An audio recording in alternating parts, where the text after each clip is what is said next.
Assalamualaikum warahmatullahi wabarakatuh. Perkenalkan, nama saya Elis Wairunisa, NIM 1800899 dari Penjas 5A, nomor absen 11. Di sini saya akan menjelaskan tentang kedaruratan medis 2. Nah, di video sebelumnya saya sudah menjelaskan tentang kedaruratan medis 1, yang termasuk kedaruratan medis 1 yaitu gigi lepas, mimisan, dan asma. Nah, sekarang saya akan menjelaskan tentang kedaruratan medis 2, yang termasuk kedaruratan medis 2 yaitu demam, kejang, epilepsi, dan pingsan. Nah, yang pertama yang akan saya bahas yaitu demam. Nah, demam ini merupakan bagian dari respon tubuh dalam mengatasi penyakit.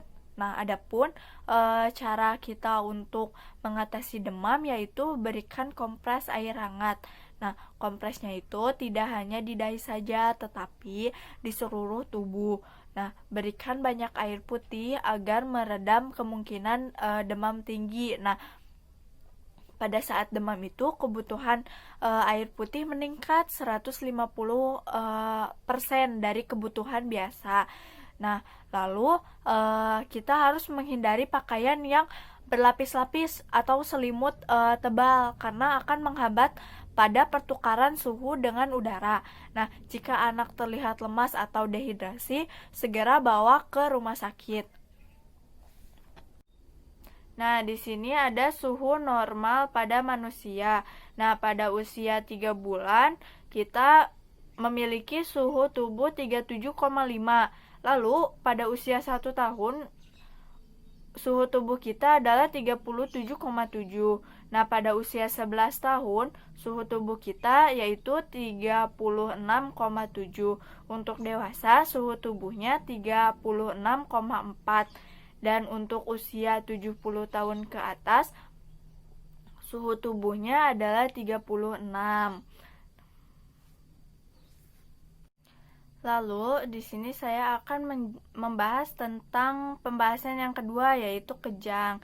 Nah, yang dimaksud dengan kejang itu yaitu kekakuan tubuh atau alat gerak akibat kontraksi atau relaksi otot yang tidak terkendali. Nah, penyebab dari kejang ini yaitu ada epilepsi, hipoglikemia, keracunan obat atau alkohol, lalu stroke, nah demam untuk umumnya balita. Nah, biasanya ketika balita mengalami demam tinggi, nah anak tuh akan mengalami kejang-kejang. Nah, itu tuh dikarenakan kekakuan tubuh yang diakibatkan kontraksi otot yang tidak terkendali pada tubuh anak. Nah, lalu penyebab yang selanjutnya adalah infeksi.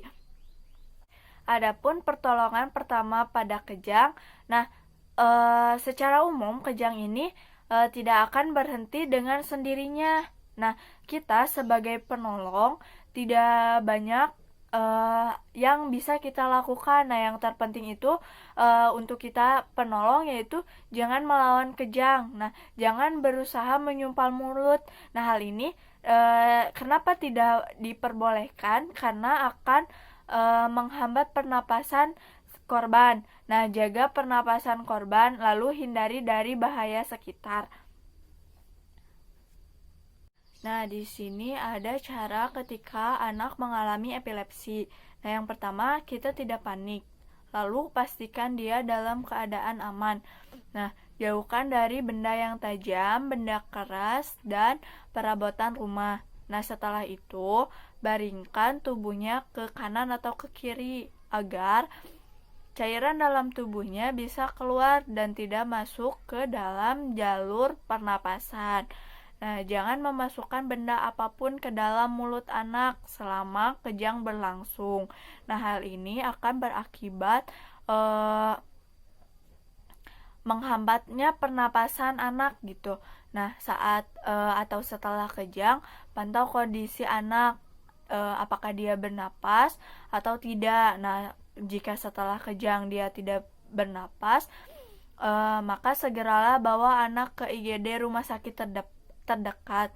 Nah, selama dan setelah kejang berakhir, nah anak tuh akan merasa ketakutan atau bingung dengan kondisi yang sudah dia alami. Nah, kita sebagai guru atau orang tua, nah kita harus menenangkan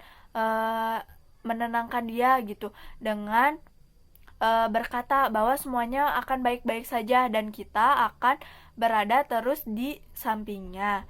Nah, lalu biarkan dia beristirahat dan hindari memberikan obat tambahan kecuali bila diresepkan oleh dokter.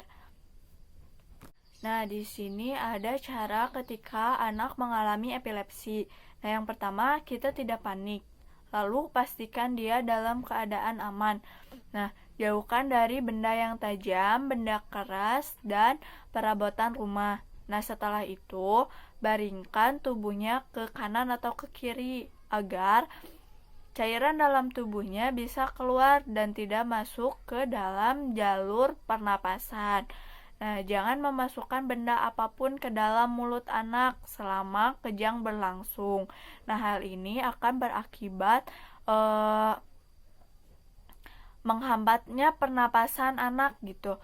Nah, saat atau setelah kejang, pantau kondisi anak, apakah dia bernapas atau tidak. Nah, jika setelah kejang dia tidak bernapas, maka segeralah bawa anak ke IGD rumah sakit terdekat. Nah, selama dan setelah kejang berakhir, nah anak tuh akan merasa ketakutan atau bingung dengan kondisi yang sudah dia alami. Nah, kita sebagai guru atau orang tua, nah kita harus menenangkan dia gitu dengan berkata bahwa semuanya akan baik-baik saja dan kita akan berada terus di sampingnya. Nah, lalu biarkan dia beristirahat dan hindari memberikan obat tambahan kecuali bila diresepkan oleh dokter. Nah, di sini ada beberapa banyak jenis obat yang tersedia untuk menangani epilepsi. Di antaranya yaitu carbamazepina, Vintoin, valproate, lalu topiramate, dan lain sebagainya. Lalu yang keempat yaitu pingsan. Nah, yang dimaksud dengan pingsan itu yaitu hilangnya kesadaran karena peredaran darah ke arah otak berkurang. Nah, di sini ada gejala dan tanda-tanda pingsan gitu. Nah, yang pertama yaitu perasaan linglung, pandangan berkunang-kunang, lemas, keluar keringat dingin, lalu menguap, kurangnya respon, dan denyut nadi lamban. Pertolongan pertama pada pingsan. Yang pertama yaitu bawa penderita ke tempat yang aman dan segar agar si penderita atau agar korban menghirup udara yang segar. Lalu baringkan penderita dan periksa respon penderita. Kemudian ketika korban memakai pakaian yang mengikat, misalkan memakai ikat pinggang, nah kita harus melonggarkannya.